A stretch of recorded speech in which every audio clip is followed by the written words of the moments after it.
YouTube viewers அனைவருக்கும் வணக்கம். நான் உங்களோட அலெக்ஸ். இன்றைக்கி நம்ம பார்க்க போகிற படம் என்னென்னு பார்த்தீங்கன்னா உயிர் தமிழுக்கு.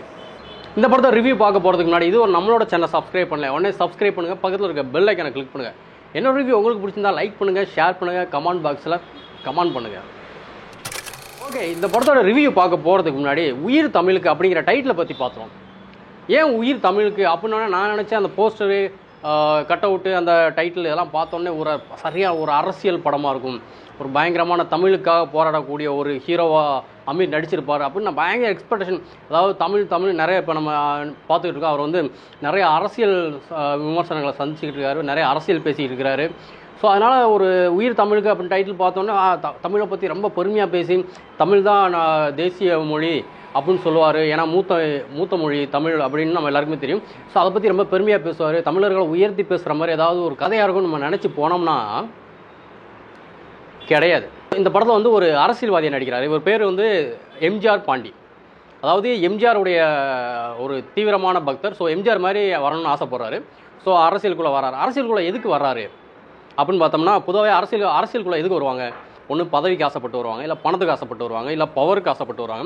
இல்லாட்டி யாராவது ஒரு ஃபோர்ஸ் பண்ணி நீ இல்லைப்பா நான் உன் பேரை யூஸ் பண்ணி நான் அதை பார்த்து சம்பாரிச்சிக்கிறேன், உன் பேரை வச்சு நான் இதெல்லாம் வாங்கிக்கிறேன் அப்படின்னு சொல்லி பினாமி மாதிரியும் யூஸ் பண்ணுவாங்க. ஏன்னா நம்ம நிறையா நியூஸ்லாம் பார்க்குறோம். இல்லை தமிழ்நாட்டு மக்களுக்கு ஏதாவது செய்யணும் அப்படின்னு ஒரு எண்ணத்தில் வரக்கூடிய இருப்பாங்க.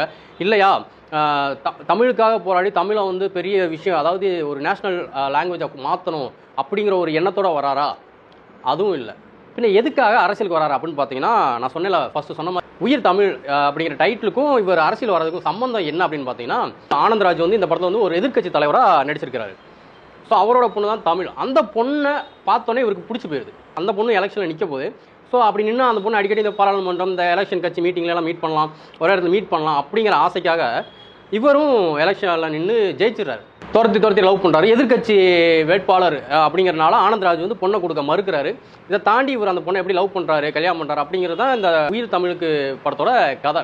இந்த படத்தில் நிறைய பேசுகிறார். நிறைய இடங்களில் தமிழ் அப்படியே பெருமைப்படுத்துகிற மாதிரி தேசிய மொழியாக தமிழாக மாற்றணும், தாய்மொழி கல்வி தமிழ், தமிழ் தான் எல்லோரும் பேசணும், தமிழ் எங்கள் பேச்சு, தமிழ் எங்கள் மூச்சு, தமிழ் எங்கள் வாட்சி, இந்த மாதிரிலாம் நிறையா பேசுகிறாரு. ஆனால் எதுவுமே தமிழை பற்றி கிடையாது. எல்லாம் அந்த பொண்ணு தமிழ் அப்படிங்கிற அந்த கேரக்டரை பற்றி தான். ஸோ நம்ம நினச்சிட்டு போகிற மாதிரி உயிர் தமிழுக்கு அப்படின்னா தமிழ் பற்றி கிடையவே கிடையாது, தமிழ் மொழியை பற்றி கிடையவே கிடையாது இந்த படம். ஸோ முழுக்க தமிழுங்கிற அந்த பொண்ணை பற்றி தான். ஸோ அதனால் டைட்டில் நம்பி யாராவது போனீங்கன்னா கண்டிப்பாக ஏமாந்துருவீங்க. ஸோ அதை நம்பாமல் போங்க. அதே மாதிரி அரசியல் பற்றி நிறைய அதில் பேசியிருக்கிறாங்க. அரசியல்வாதிகள், சினிமா பிரபலங்கள் நிறைய பேரை கலாய்ச்சிருக்காங்க. முக்கியமாக ரஜினி அவர் வந்து ஆன்மீக அரசியல்னு சொல்லியிருப்பார். ஆனால் இதில் வந்து என்ன சொல்கிறார், ஆன்மீக அரசியல் இருக்கும்போது ஆன்ம அரசியல் இருக்கக்கூடாது அப்படின்னு சொல்லி ஒரு நக்கல் பண்ணுறாரு. அப்புறம் மோடி, ராகுல் காந்தி இவங்க ரெண்டு பேரையும் கலாய்ச்சி ஒரு விஷயம் பேசியிருக்கிறாரு. அப்புறம் பார்த்தீங்கன்னா சமாதி, அதாவது பீச்சில் இப்போ சமாதிகள்லாம் நிறையா இருக்கு இல்லையா, அதை வச்சு ஒரு பெரிய அரசியல் பேசியிருக்காரு, காமெடியாக பேசியிருக்கிறாரு. அப்புறம் வந்து போய் கல்லறை முன்னாடி வந்து தியானம் பண்ணுறது அப்படின்னு சொல்லி ஒரு நமக்கு எல்லாருக்குமே தெரியும் ஒரு அரசியல்வாதியை ஓப்பனாகவே கலாய்ச்சிருக்கிறாரு. ஆனந்தராஜ் அந்த படத்தை வந்து ஒரு எதிர்க்கட்சி தலைவராக நடிச்சிருக்காரு, ஹீரோயினோட அப்பா நடிச்சிருக்காரு. அவர் கொஞ்ச நேரம் வந்தாலுமே அவருடைய ரோல் சூப்பராக இருக்குது, ஃபன்னாகவும் இருக்குது, சீரியஸாகவும் இருக்குது. ஸோ அவரோட ரோல் நம்ம நிறைய இடங்களில் சிரிக்க வைக்குது, நிறைய இடங்களில் சீரியஸாக ஆக்க வைக்குது.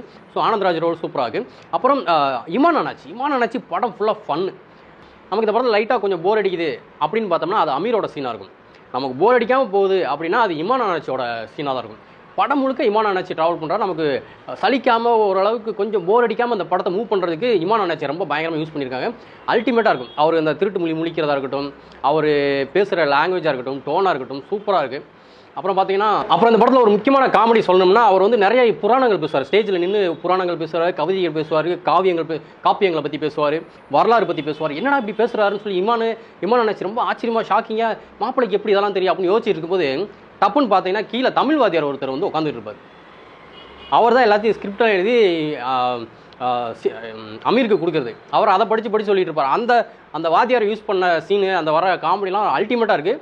இமான் அண்ணாச்சியோட அந்த எக்ஸ்பிரஷன் அந்த இடத்துல பிச்சு எடுக்குது. அதாவது சிரிப்பு நம்மளால் கண்ட்ரோல் பண்ண முடியாத அளவுக்கு அரசியல் தர்பார் இந்த படத்தில் நடத்திருக்காங்க, அரசியல் காமெடி தர்பார் இந்த படத்தில் நடத்திருக்காங்க. இந்த படத்தில் ஒரு எலெக்ஷன் சீன்ஸ் வரும்போது மீடியா வந்து அமீர்கிட்ட கேட்பாங்க, நீங்கள் இப்படி ஜெயிச்சிருவீங்களா சார் அப்படின்னு. அப்போ அவர் சொல்லுவார், இந்த எலக்ட்ரிக் மிஷின் இருக்கு இல்லையா, ஓட்டு போகிற எலக்ட்ரிக் மிஷின், அது இருக்கிற வரைக்கும் நாங்கள் ஜெயிச்சிருவோம் அப்படின்னு சொல்லி மோடியை வந்து இந்த படத்தில் கலாய்ச்சி பேசியிருப்பார். ஏன்னா இப்போ அரசியல் மிஷினை வச்சே ஜெயிச்சிடலாம், அவங்க ஓட்டு போடணும்னு அவசியம் இல்லை, நாங்கள் உள்ள மிஷினில் வச்சு ஒரு விஷயம் மேஜிக் பண்ணுவோம், அதில் நாங்கள் ஜெயிச்சிருவோம் அப்படிங்கிற ஒரு விஷயத்த சொல்கிறாரு.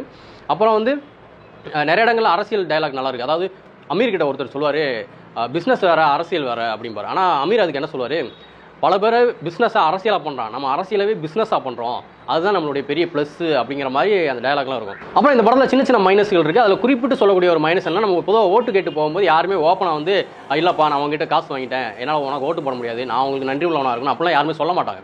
ஆனால் இந்த படத்தில் அமீர் ஓட்டு கேட்டு போகும்போது நிறைய பேர் சொல்லுவாங்க, அவங்ககிட்ட நான் காசு வாங்கிட்டேன்ப்பா, உனக்கு ஓட்டு போட மாட்டேன்னு சொல்லி ஊரில் எல்லாருமே சொல்லுவாங்க, நான் அவங்களுக்கு நன்றியாக இருக்கணும், விசுவாசமாக இருக்கணும். ஸோ இந்த விஷயத்தை தவிர்த்துருக்கலாம் அப்படிங்கிறது ஒரு கருத்து. மியூசிக், வித்யாசாகரோட மியூசிக் அந்த படத்துக்கு ஒரு பெரிய ப்ளஸ். அதாவது 90s மியூசிக் மாதிரி இருக்குது. ஏன்னா இந்த படம் வந்து பல வருடங்களுக்கு முன்னாடி எடுக்க ஆரம்பிச்சது. அது பல வருடங்களாக இழுத்து நிறைய பிரச்சனைக்கு அப்புறம் இந்த படம் இப்போ ரிலீஸ் ஆகுது. அந்த படம் முழுக்க அரசியல் சம்மந்தப்பட்ட படம் அப்படின்னாலுமே காமெடி கலந்து நமக்கு அதை கொடுத்துருக்காங்க. அதாவது நமக்கு ஒரு மருந்து கொடுப்பாங்களே, அதை ஒரு தேனில் கலந்து கொடுக்கும்போது அது நல்லாயிருக்கும். அந்த மாதிரி இந்த படம் வந்து அரசியலில் காமெடி ப்ளஸ் லவ் சேர்த்து நமக்கு கொடுத்துருக்காங்க.